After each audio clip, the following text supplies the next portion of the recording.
Made Famous TV. Ain't that when the Patriots came back on the Falcons? No. I'm trying to say what year. Oh, okay. I forgot what year that we. But the owner of the Patriots, booked us to do the party. They flew us. Oh wow. They flew us to Boston. You know, who was at Robert Kraft House? It was us and the Migos, and it was a ring ceremony. You know what I'm saying? So Tom Brady, the whole team was there, everything. So we performed. After that, shit, I'm in the room. Some of the players that played for UGA, that played for the Patriots, they knew. They never met me, but they heard my mixtapes. Right. And some of them had heard me party in Atlanta. So that same night, I got booked at one of the popular clubs in Boston. It was like the official Super Bowl party. You know what I'm saying? So the club owner, he like, we stayed in contact, so I'm gonna start going to parties at Boston. It was like, you just never know. Yeah. You gotta take advantage of the rooms you're in. But you know, you can't just be in that motherfucking mouth closed. But I found out over the years that a lot of DJs that DJ for other popular artists, their career never went nowhere else besides just dealing with them, because they thinking that the artist go, hey, you know, check my DJ out. Like, right. But I learned when I first got over there with Tip, Clay always told me, said, look, Tip, he already branded. That's T.I. So when he doing interviews and shit, this press is for him, not you. You know what I'm saying? Right. So that also hearing it from him, it just made me go harder with MLK brand. Yeah. Yeah. You know what I'm saying? My everything with all my MLK, my little drop from Drove, MLK bitch, my whole little campaign of what I be saying, Goodnight Don't Exist in ATL, like the whole Goodnight campaign, all that shit. Like it just made me go harder on my own brand. I mean, I was already doing that anyway in Atlanta, just me making a name for myself. But you know, it had to. It wasn't so much. Oh man, you know, I'm DJ MLK, Tip DJ. Like it never was always MLK shit. People, oh man, I heard your mixtapes. You know what I'm saying? So just over the years, I just had to understand the two, and just not so much of using that. But then I'm a man, he a man. You know what I'm saying? But you know, that just made me go harder with me.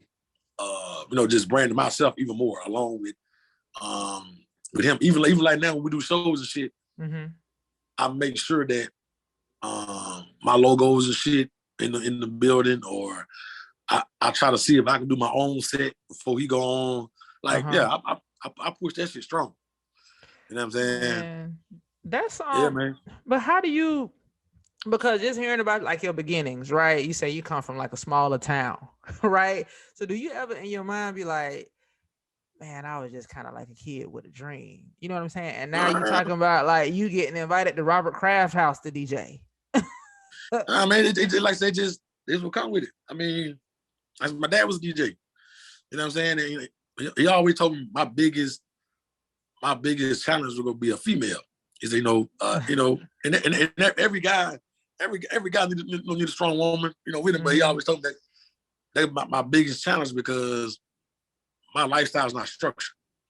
Okay. Right. I can see what you're saying. You know?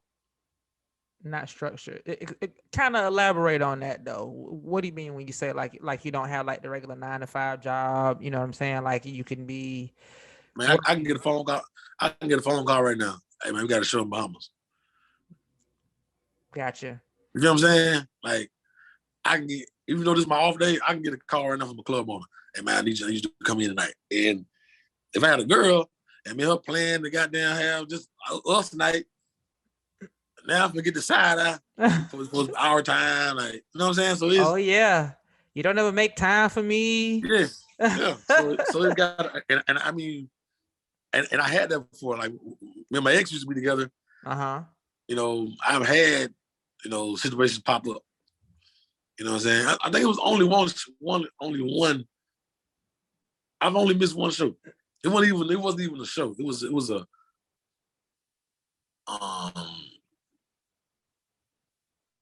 it was a club. It was a club appearance. Okay. But it was on Christmas Eve. No, he's on Christmas Eve or Christmas Day. And I never forget. me and my ex, we was heading to her parents' house. And her family, they take holidays and stuff serious. And I never forget when we was leaving my house. I got a phone call. Tip say, man, oh shit, man, we gotta go to the Bahamas, man. I just got booked, whatever. And her eyes got so goddamn big. My ex eyes got big. So I said, bro, I ain't gonna be able to make it or whatever. And I said, look, this is what I'll do. I said, just let me know what songs that you want to be played at the party. I said, I just put, these songs in this order, Okay. I said, I'm gonna have a thumb drive and a CD. I said, so I said, just have your assistant get there, because most times he do a party, he just do a couple songs, you know what I'm saying? Let people know here in the building. Okay. But yeah, man, I called his assistant. I said, bro, when I get to the Bahamas, I also found out, with me, I'm so strategic, I found out who was DJ at the party. Okay. I gave him the heads. I said, bro, I ain't gonna be there. I said, my tip assistant will give you, I said, you got a choice. Thumb drive or CD. And everything was smooth. Everything was smooth. Went on to the family house, had a good old holiday, and the party went well. This lady, whoever this lady is, if you watching, you done got this man to turn down Tip. Well, like I say, but it was cool. It was a party. It wasn't like a concert. I got you. Had it been a concert, hey, I got to go. Get asked out. You know what I'm saying? But does it ever bother you though? Do you ever feel like, your professional life? I mean, you live quite a good life. Your job is probably people's dream life. A lot of people will have fun doing. So if you can even call it a job, but do you ever feel like your professional life gets in the way of your personal life? Or a personal life that you want? It's a balance, man. I mean, you gotta know what comes with it. I mean, it's a balance. Gotcha. You know what I'm saying? That's what eventually, but even that situation, even my personal life with my ex, I got into that situation by a challenge, because she's always telling me that she didn't like dating, entertainers. You feel what I'm saying? Oh. You feel what I'm saying? So I ended up with her on the fact that on some show and prove shit. that show you like, it ain't what you think it is, entertainer. So, but that, man, I don't regret the time frame. Okay. The time we spent together. But also, I did know that played an important factor of our separation. You know what I'm saying? My profession or whatever. But it goes back to my dad. Like my mom and dad separated. Okay. My dad was DJ. He was very popular, and I saw with them they just separated, but they still cool. You know what I'm saying? Okay. But I done heard stories. My mom used to go to the club, whooping other girls in the club and shit. You know what I'm saying? So my dad, as he seen my career, taking off, he said, man, son, your biggest challenge is going to be a woman, your personal life, because she got to understand what comes with it. And my following, I'm big on marketing. And my following in Atlanta is women. And when I first moved here, when I saw that the demographic was crazy or whatever, I said, this is going to be marketing for me. Okay. You know what I'm saying? Like all these women, like if I'm doing a mixtape, I'm going to get them. If I'm at a party that night, I'm going to get them a flyer. Like, so for over the years, most of the time, who text me where a party at, or on my Instagram, it's women who repost my mixtapes. So I'm riding listening to MLK mixtape, be women because they run the town. You know what I'm saying? Like, I look at it from a marketing standpoint. I mean, so I'm finna get in your personal life now. Finna get in your personal life. So all these women hitting you up. How is it like being? Because being an entertainer, being somebody popular, right? And then trying to have a relationship. Like, is it tough? In the day, I'm a straightforward person. So even when I was involved, women don't give a damn. I could have been goddamn married. And I you know, I just tell me, hey, I just showed her, like, man, women don't give a damn whether or not I'm with somebody. Shit, like, it's bad out here for them. You know what I'm saying? Like, they don't give a shit. You know what I'm saying? But at the same time, is that I'm you know, I never had no female false. I never had. Still there? Okay. Yeah, I never had no issues with women. Even when I got a relationship, no other girl came to my ex, you know, false claiming me. Nobody ever checked her. But like, I ain't like, my face called good in Atlanta. My track record dealing with women, I'm a stand-up guy. So I never had no issues. You know what I'm saying?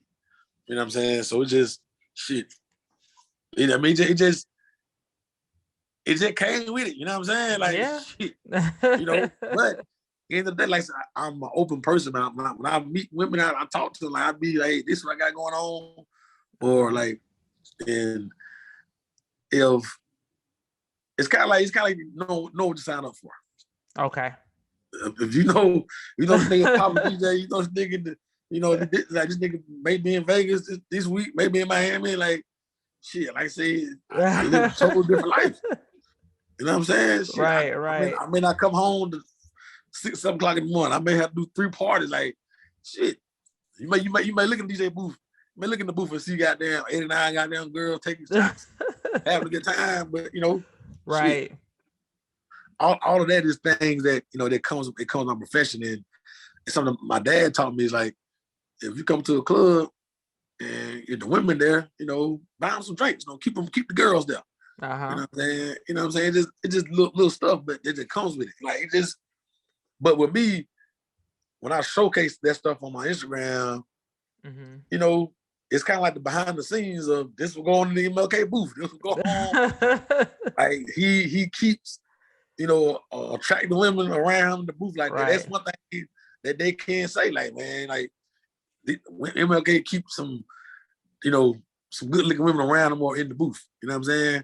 It's just what it is. Take advantage of the city. You know what I'm saying? But you're just trying to keep the party going. But yeah, when somebody take a picture or video, it look like, oh, MLK got it. Okay, but at the same time, women nowadays, and you know for yourself, and especially in Atlanta, you know, with the ratio of gays and everything, you know, you know for yourself,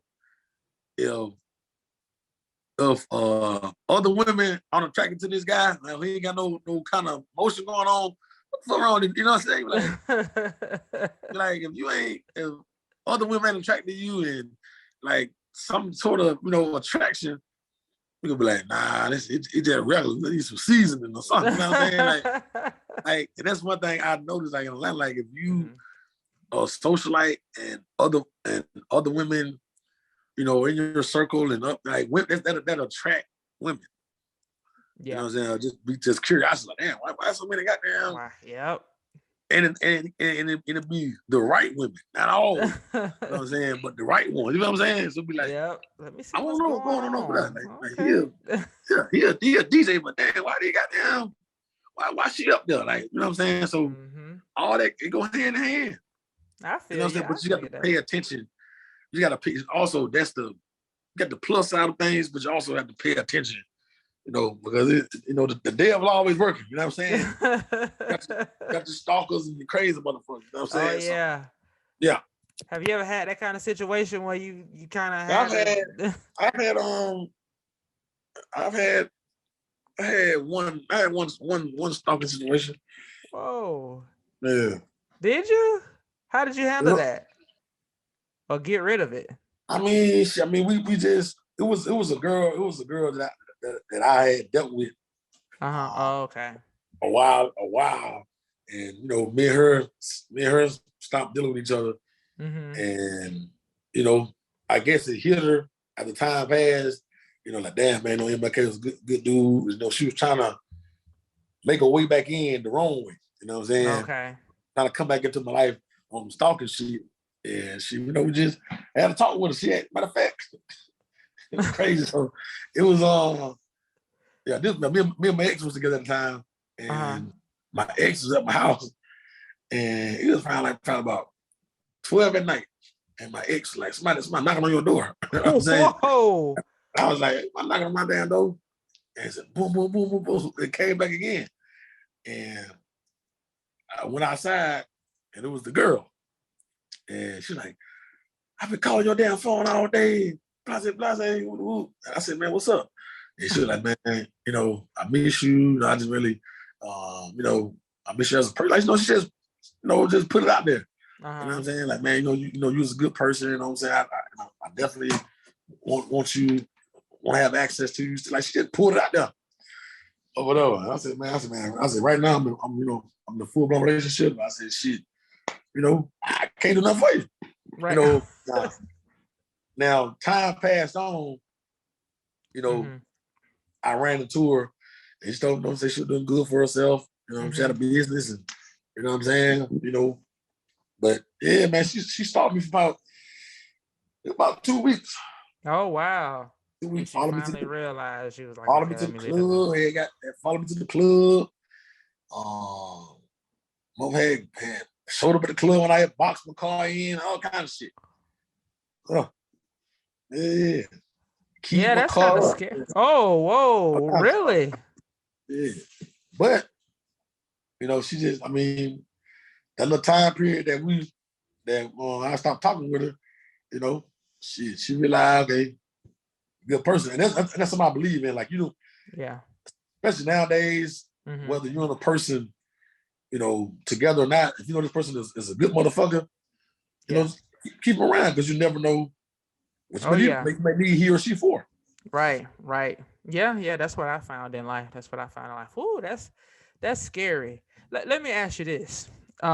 Switching gears a little bit, because I'm just thinking about, like, you know, you're talking about like still DJing at the clubs and then being like a tour DJ, and then like being a mixtape DJ. Like, which one do you enjoy the most?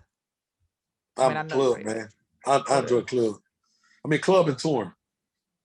Okay. You know, mixtape shit, that's all the branding and helping other artists or whatever, showcasing, you know, my ear for music, you know, as well. But my dad, you know, told me that being a good DJ is like being a good preacher. Okay. You know what I'm saying? You can go, if you're a good preacher, you go to any church and tear that motherfucker up, shut it down. Same name as a DJ, you know, you can go, we talk with our hands. You know, man, you go to any club and shit and do the same thing. You know, so me DJing just to see, you know, the reaction, you know, the power of music. My company is called Life Without DJs. Okay. So, because I tell people, I said, DJing is not easy. I said, think about it, it's this detail. I don't know what songs that you worked out to that day. I don't know what songs. I don't know what songs you and your homegirl listen to when y'all getting dressed, or what y'all listen to driving to the club. I don't know. Half these people come to the club, they strangers to me. Yeah. But if I'm in control of y'all by my profession, that's a big deal. Okay. I don't know none of y'all favorite music out there on the goddamn dance floor in the club. But if I got the power in my hands and my choice of music selection to goddamn keep these people in their little mood or whatever, that's a big deal. Yeah. Okay. So, what have you ever had a moment, or what's been your worst moment as a club DJ? Like, I don't DJ, right? Obviously not, but like, I've always imagined like, if I was a DJ, like, the worst feeling in the world got to be for a DJ is to have everybody going and then play that song and everybody leave the dance floor. They stop dancing. You ever had that moment as a DJ?